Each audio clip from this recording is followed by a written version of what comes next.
umabot na sa 1.4 million ang bilang ng mga individual na naapektuhan ng tatlong magkakasunod na bagyo sa Pilipinas. Si Bel Custodio sa detalye. Patuloy ang preemptive evacuation sa mga flood-prone at landslide-prone area dahil sa magkakasunod na pagpasok ng bagyong Nika, Ophel at Pepito sa Philippine Area of Responsibility.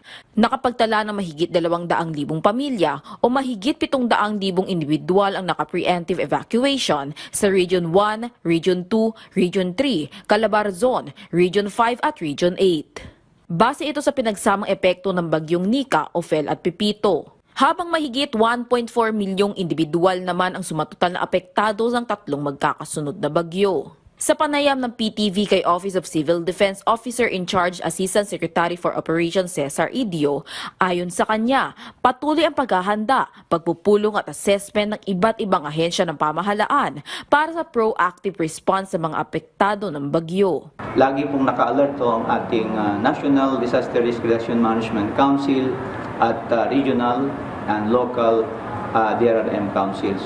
Nagbigay ng babala ang OCD para sa mga papalaot.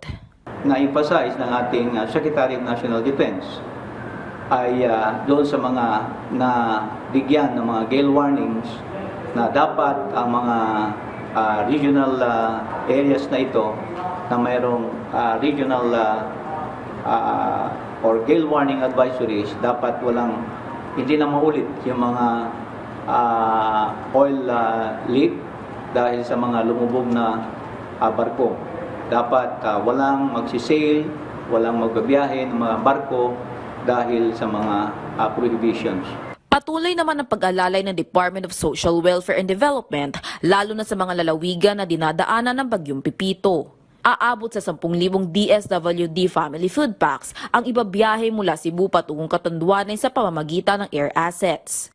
May kabuuang 45 million pesos ang total assistance mula DSWD, local government units ng Region 1, Region 2, Region 3, Cordillera Administrative Region at Region 5. Vel Custodio para sa Pambansang TV sa Bagong Pilipinas.